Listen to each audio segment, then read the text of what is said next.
আপনাদের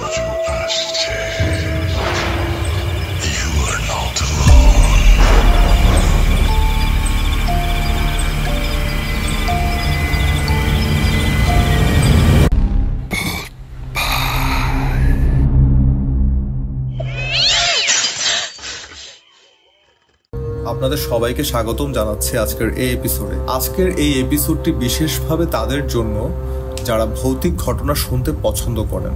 আমরা বিভিন্ন প্ল্যাটফর্ম থেকে ভৌতিক ঘটনা সংগ্রহ করি, সেগুলো আপনাদের সামনে তুলে ধরি। তাই আমাদের চ্যানেলটি সাবস্ক্রাইব করুন। সাথে আপনি চাইলে আমাদেরকে জানাতে পারেন আপনি এই ঘটনাটি কোথায় বসে শুনছেন এবং কোন অবস্থায় বসে শুনছেন। সেটি ছোট্ট একটি কমেন্টের মাধ্যমে আমাদেরকে জানিয়ে দিতে পারেন এবং আপনি কমেন্টের মাধ্যমে আমাদেরকে এটিও জানিয়ে দিতে পারেন যে আপনি আসলে কী ধরনের ঘটনা শুনতে পছন্দ করেন। আমরা অবশ্যই চেষ্টা করব সেটিকে প্রাধান্য দেওয়ার।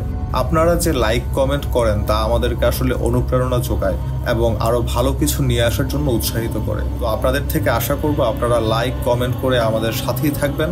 কথা না বাড়িয়ে সরাসরি চলে যাচ্ছি ঘটনায়। এই স্টোরিটা হচ্ছে আমার এক ছোট মামা, ওর নাম হচ্ছে রাকিব সরকার। রাসেল ভাই সরাসরি স্টোরিতে চলে যাচ্ছি।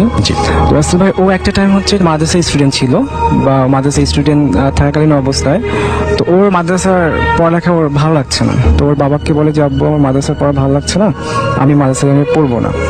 তো তারপরে হচ্ছে ওর বাবা ওকে নিয়ে এসে একটা তারাগঞ্জে, একটা রংপুর জেলার তারাগঞ্জ থানার একটা গ্রামের স্কুলে ওকে ভর্তি করা যায় আর কি।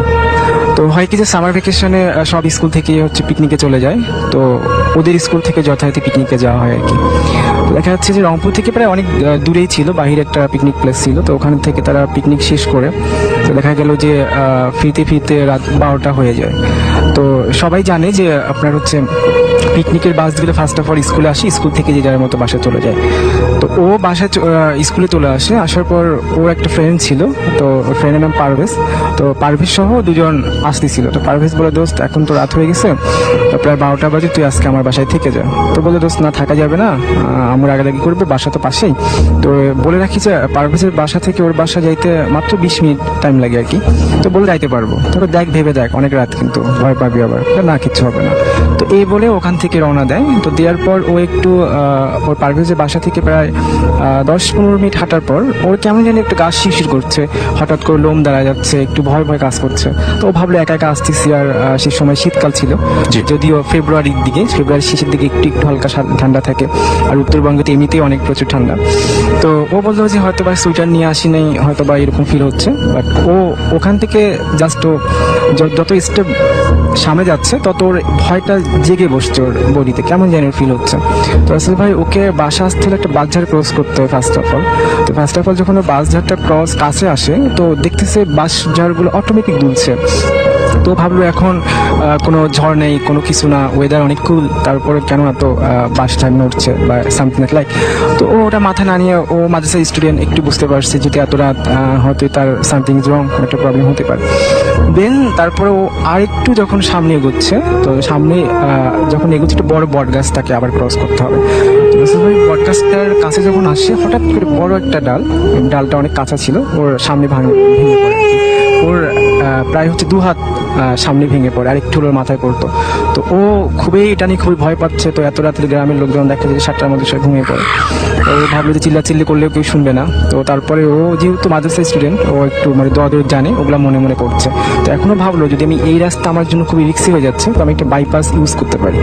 দেন ও কী করলো যে বাইপাসটা ইউজ করে রাসেল ভাই ও তাড়াতাড়ি বাসায় দিতে পারবে। তো ভাবলো যে আমি ভিতর দিয়ে যাই, তাড়াতাড়ি যেতে পারবো আর কি। তখন ও টার্ন নেয় হচ্ছে বাইপাস রোডের দিয়ে।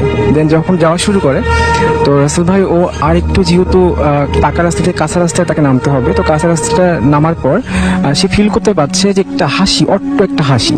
তো তারপরে ও জোরে জোরে দোয়া পড়তে শুরু করে আর বলতে থাকে, দেখ আমি তোর কোনো ডিস্টার্ব করছি না, সো দ্যাট তুই আমাকে ডিস্টার্ব করিস না, আর তুই ভালো করে জানিস আমি তোর কি করতে পারি। তো রাসেল ভাই তারপরে হাসিটা আরো বেশি হচ্ছে। তো একটা টাইমে ওর হাসিটা রাসেল ভাই ওর সামনের দিকে শুরু হলো। এর আগে হচ্ছে ওর পিছনের দিকে হাসিটা হচ্ছিল, বাট এখন সামনের দিক চলে যাচ্ছে, যতই যাচ্ছে হাসিটার আওয়াজ আরো তীব্রতর হচ্ছে। তো তারপরে ও একটা সময় দেখলো যে একটা অনেক বিকট সামনে এসে হাসতেছে, জিবাটা অস্বাভাবিক বড় ছিল, আর চোখ দিয়ে প্রায় হচ্ছে মানে রক্ত ঝরছে এরকম একটা ফেস, আর চেহারাটা প্রচন্ড ব্ল্যাক ছিল। ও আবারও বলে যে লাস্ট ওয়ার্নিং দিচ্ছি, তুই চলে যা। রাসেল ভাই ওদের একটা হুজুর ছিল, তো হুজুর ওদেরকে একটা দোয়া শিখায় আর একটা টেকনিক শিখায় দিয়ে বলে যে তোমরা যখন কোনো খারাপ আত্মার সম্মুখীন হবা, তোমরা যদি রাস্তায় ধুলা পাও, তো ওই ধুলা হাতে নিয়ে বাম হাতে নিয়ে ডান হাতের বুড়া আঙ্গুল চেপে ধরে যদি তোমরা এই সূরাটা পাঠ করো, তাহলে খারাপ আত্মার প্রভাব তোমাদের কাছ থেকে চলে যাবে। তো বলে দেখ আমি কি শুরু করব? তখন ও হাসিটা একটু কমতে শুরু করে। তো ভাবলো হয়তো বা চলে গেছে, কিন্তু আর একটু সামনে যাওয়ার পর রাসেল ভাই ও দেখলো জাস্ট একটা হোয়াইট কালারের একটা কাপড় জাস্ট রাস্তার এই প্রান্ত থেকে ও প্রান্ত পড়ে আছে, জাস্ট কাপড় না, কাপড়ের মধ্যে লাশ অন্য কিছু জড়ানো এই টাইপের ছিল। তারপরে সে ভাবলো যা এবার এইটাকে লাথি দিব। ও যখন এই কথা ভাবে রাসেল ভাই, তখন দেখলো যে কাপড়টা অটোমেটিক রোল হচ্ছে আর শূন্যে ভাসছে। ও তারপরে প্রচন্ড ভয় পাচ্ছে। তারপর দৌড়াদৌড়ি যেটুকু পারে সে পড়ে তার বাসা কাছে চলে আসতে পারে। তখন বাসায় দৌড়ে যে দরজা নক করে আম্মু খুলে দেয়। তো ওর অবস্থা এমন ছিল যে পুরো বডি ঘেমে গেছে, চোখ অনেক বড় বড় লাল হয়ে গেছে। তো আম্মু বলে, এই অবস্থা কেন? শীতের সময় কি দৌড়েছি? না আম্মু, আমি এখন শাওয়ার নিই। বলছে যে এত রাতে শাওয়ার কেন নিবি? না আমার শাওয়ার দরকার আছে, আমি শাওয়ার নিতে হবে। তো রাসেল ভাই ও শাওয়ার নেওয়ার আগে তো ও যখন ওর বেডরুমে যায়, তো যাওয়ার পর ওখান থেকে টাওয়েল নিবে, নেওয়ার সময় দেখে ঘড়িতে যেখানে ওর আসতে লাগতো 20 মিনিট টাইম, সেখানে 1 ঘন্টা 20 মিনিট টাইম লেগে। তখন ভাবে তাহলে 1 ঘন্টা সে কোথায় ছিল। সে যে প্রথমে বাঁশঝাড়ের যে একটা প্রবলেম ক্রিয়েট হলো ওটা ফেস করলো, দেন হচ্ছে বট গাছ, দেন হচ্ছে ওই যে বিকট চেহারার যে ফেসটা, দেন হচ্ছে কাপড়। এটা ক্রস তো এত টাইম লাগার কথা না, তার 1 ঘন্টা 20 মিনিট টাইম লেগে গেছে। অসুস্থ হয়ে যায়। তারপর এলাকার একটা কবিরাজ ছিল, তো কবিরাজের কাছে নিয়ে যাওয়ার পর কবিরাজ কিছু তাবিজ তারপরে দোয়া পড়ে দেয়। ও তারপরে ও তাবিজটা এখনো সাথে আছে। ওর ইচ্ছা ছিল স্টুডিওতে ঘটনা শেয়ার করবে, বাট ও অনেক দূরে থাকে। বাট ওইখানে আমাকে বলতে বলছে নেক্সট টাইম অবশ্যই আসবে, ওর কাছে অনেক স্টোরি আছে। আসলে এই ছিল তার সাথে। এটা একটা রহস্যময় ঘটনা বলা যেতে পারে, যদিও আমরা বলবো বিশ্বাস করা না করা টোটালটাই আপনার ব্যাপার। এই ধরনের রহস্যময় ঘটনা যদি আপনি আরো শুনতে চান, তাহলে অবশ্যই আমাদের চ্যানেলটি সাবস্ক্রাইব করবেন। এবং আপনি যদি চান আপনার জীবনে ঘটে যাওয়া ঘটনা আমাদের সাথে শেয়ার করবেন, তাহলে আমাদের ডিসক্রিপশন বক্সের মধ্যে আমাদের ইমেল অ্যাড্রেস দেওয়া থাকলো, সেটির মধ্যে আপনি চাইলে আপনার ঘটে যাওয়া ঘটনাটি ইমেলের মাধ্যমে আমাদেরকে জানাতে পারেন। আমরা সেটি অবশ্যই পড়ে শোনাবো। ধন্যবাদ, আশা করি ভালো থাকবেন। সবাইকে আল্লাহ হাফেজ।